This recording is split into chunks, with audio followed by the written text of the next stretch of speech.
가족 간에도 돈 거래는 함부로 하지 말라는 말 아시죠? 저 역시 그랬습니다.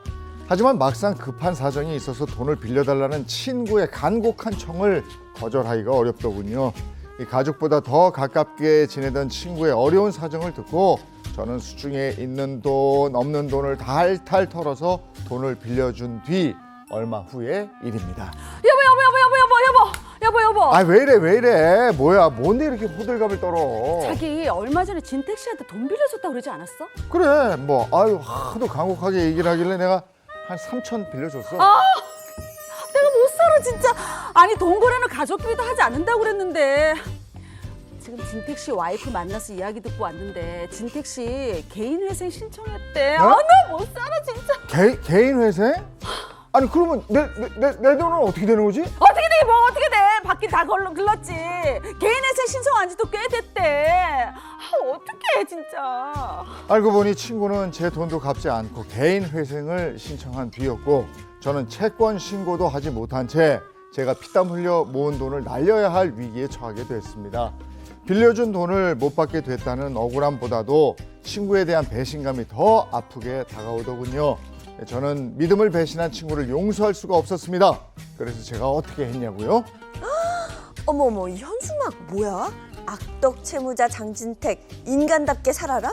남의 돈 떼먹고 뻔뻔하게 얼굴 들고 다니냐? 어머, 여기 가게 주인 돈 떼먹고 날랐나 봐. 예, 맞습니다. 여기 가게 주인 장진택이요? 네. 제 돈 3천만 원 떼먹고 어머머. 그냥 날랐습니다. 예, 30년 지기 친구예요, 저하고. 근데 세상에 둘도 없는 친구 돈을 떼먹고 남을 나라 하고 도망갔어요. 이게 제가 얼마나 원통하겠습니까? 바빴네. 네. 야 이재영, 이 남의 영업장 와가지고 이게 대체 이게 뭐 하는 짓이야 이게? 이게 네가 붙인 현수막 때문에 이 가게 이거 망한 거 다 보이지? 아이고야, 너 창피한 줄은 아나 보지? 그러게 남의 돈 떼먹기 왜 떼먹냐? 내 돈 떼먹고 너 두 발 편히 뻗고 잘 줄 알았냐? 아 이게 진짜 이게 사람 개망신을 줘도 유분수지 이게. 너 내가 당장 그 저기 명예훼손죄로 내가 고소할 테니까 너 그렇게 알아. 너 모자랐다고 이렇게 침착해? 어? 야, 명예훼손? 야, 사실을 말한 것도 명예훼손이냐? 어디 한번 해볼 테면 해봐. 제 친구는 저를 사실적시 명예훼손으로 고소한다고 길길이 날뛰고 있습니다. 아니 세상에 그런 법도 있습니까? 사실을 말한 것도 죄가 되다니요. 저는 이대로 돈도 못 받고 법적인 처벌까지 받게 되는 겁니까? 야, 이 친구도 잃고, 야. 돈도 잃고. 이런 경우가 왕왕 있어요. 네. 그러게. 친구 간에 우정도 잃고 돈도 잃고 이렇게 돼버린 건데 대체 뭐가 잘못된 건지 일단 자세한 얘기를 좀 들어보죠. 네, 알겠습니다. 자, 60대 여성 A씨는요, 평소 잘 알고 지내던 B씨에게 돈을 빌려줬지만 네. 받지 못했습니다. 자, 그러던 중에 우연찮게 이 B씨가 개인 회생을 했다는 사실을 알게 된 거죠. 자, 돈을 받지 못할 위기에 처하자 자, 이에 화가 난 A씨는요, 울산 울주군에서 옷가게를 하던 B씨 가게 앞에 현수막을 설치하게 됩니다. 자, 그 현수막 설치한 그 내용을 보면요. 네. B씨의 이름과 더불어서 야, 인간답게 살아라. 남의 돈 떼어먹고 어쩜 그렇게 뻔뻔하냐라는 내용이 있었는데요. 자, 현수막은 아무래도 이제 가게 앞에 설치된 탓에 그 많은 행인들이 이제 지나가면서 보게 된 거죠. 자, 이에 B씨는 A씨를 명예훼손을 고소하기에 이르렀다라는 내용의 사연입니다. 이게 오죽 억울했으면 이랬을까 싶은데 많은 사람들이 있는데 현수막까지 걸었다. 네. 그래서 사실 적시 명예훼손 이거 처벌할 수 있는 건가요? 네, 물론 이거에 처벌될 수 있습니다. 우리 형법상 이제 명예훼손죄는 거짓으로도 처벌이 될 수가 있지만 사실을 적시한 것으로도 처벌이 될 수가 있단 말이에요. 아하. 근데 여기서 말하는 사실이 그냥 단순히 우리 사연에서 보자면 이런 게 있습니다. 인간답게 살아라! 그렇지. 사실 이거는 명예훼손죄에서 말하는 사실에는 해당되지 않아요. 왜? 이거는 그냥 사회적 어떤 자신의 평가를 의미를 하는 거지 이게 어떤 사실은 아니란 말이에요. 그렇지. 인간답게 살아. 이거는 그냥 평가인데 그 뒤에 보면은 남의 돈 떼먹고도 뻔뻔하게 얼굴 들고 다니냐. 요거 좀 강도가 있어요. 예, 맞아요. 맞아. 걔도 앞번호 타서 빵꾸 내고 막 이런 부분들 있잖아요. 이거는 사실 너무 구체적인 디테일하다. 사실을 적시해서 상대방의 명예를 훼손할 수 있는 부분이라고 보여진단 말이에요. 그리고 또 현수막이 제작됐어요. 네. 현수막이 제작됐다라는 건 동네 방네 이걸 다 볼 수가 알고 있는 싶다. 부분이잖아요. 그리고 제가 봤을 때 이런 현수막을 올렸다는 건 분명히 이 사람의 명예를 훼손하고자 하는 그런 의도가 있었다고 보여지기 때문에 제가 봤을 때는 이런 부분이 물론 사실 역시 명예훼손죄를 처벌해야 되냐 말아야 되냐 이런 부분에 대한 갑론을박은 있지만 네. 현행법상 문제가 충분히 될 수 있을 걸로 보입니다. 근데 제가 느끼기에는 워낙 경우가 다양해서 그 기준을 잘 모르겠거든요. 이게 그냥 단순히 누군가를 비방하거나 다른 사람에게 알리는 경우에 다 처벌이 된다. 이건 아닐 것 같은데요. 맞아요. 우리가 말 안 하고는 살 수 없잖아요. 그렇죠. 억울한 일이 있으면 말을 적극적으로 해야 되는 경우도 있는데 또 말이 가장 실수가 많습니다. 정말 사람은 말 조심해야 되는데 제가 한 가지 예를 좀 드려볼게요. 네네.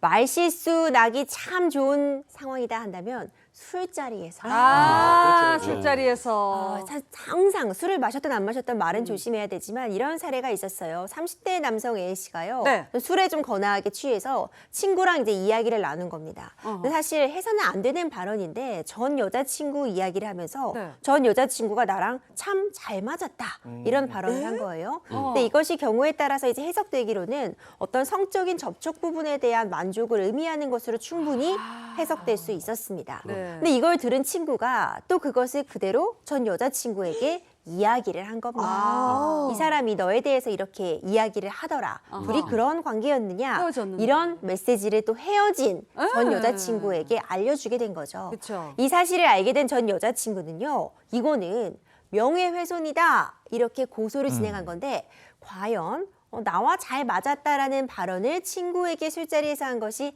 명예훼손이 될까요? 안 될까요? 아까 그 명예훼손에 뭐라고 하셨어요? 사실을 적시해도 명예훼손이 된다고 하셨잖아요. 그리고 당연히 처벌받을 수 있는 거죠. 그리고 좀 여자, 남자 이렇게 민감한 그런 부분이잖아요. 그렇죠. 근데 헤어진 여자친구 왜 뭐가 잘 맞았니 이런 얘기는 뭐 성격이 잘 맞았다 이것도 아니고 다른 그런 민감한 부분을 다뤘잖아요. 그럼 여자 입장에서는 이건 당연히 명예훼손이다. 나쁘죠. 기분 나쁘다. 이렇게 얘기할 수 있는 거죠. 이게 여성분 입장에서 봤을 때는 그럴 수 있다고 생각은 뭐 돼요. 또 반대. 뭐 현수막 붙인 것도 아니고 지금. 그냥 친구한테 술자리에서 얘기했어. 그리고 나와 잘 맞는다. 그게 성적인 그것은 아닐 수도 있잖아요. 그러니까 뭐 수림 씨랑 나랑 방송하는데 잘 맞는다. 그거 무슨 성적인 그겁니까? 그런 얘기가 아니잖아요. 여기서는. 그거예요? 네, 그렇잖아요. 예, 어쨌거나. 사실 이번 사안에서는요. 장진택 기자님의 분석이 굉장히 날카로웠습니다. 그래요? 사실 두 가지 측면을 다 언급해 주셨어요. 먼저 말씀해 주신 게 이게 동네방네 떠든 게 아니잖아요 라고 말씀하셨잖아요. 그러니까 그 부분이 일정 부분 맞습니다. 근데 이 대화의 장소가 술자리에서 친구랑 1대1로 얘기하던 상황이었기 때문에 동네방네 이것이 전파 가능하게 떠든 것은 아니다 라는 점을 한 가지 볼 필요 있을 것 같고요. 그리고 나와 잘 맞는다는 표현 이것도 여러 가지로도 해석이 가능하다. 단순히 의견 표명이다라는 취지로 말씀해 주셨는데 이 부분도 맞습니다. 물론 이것이 항상 어느 경우에나 명예훼손이 아니다라고 제가 단정해서 말씀드리는 건 아니에요. 이것도 상황이나 맥락에 따라 달라질 수 있습니다. 1대1로 친구에게 얘기한 거 아니라 사람들 많이 들어있는 단체 채팅방에서 얘기했다면 그때 그러면 명예훼손 안 되겠죠. 되겠죠. 네. 그리고 앞뒤 전후 맥락을 봤을 때 나랑 잘 맞는다는 표현이 충분히 단순한 의견 표명을 넘어서 어떤 구체적인 사실도 묘사하고 사례도 들었다면 그땐 명예훼손이 되겠지만 단순히 이 정도 취지의 발언만으로 무조건 명예훼손이 되는 것은 또 아닙니다.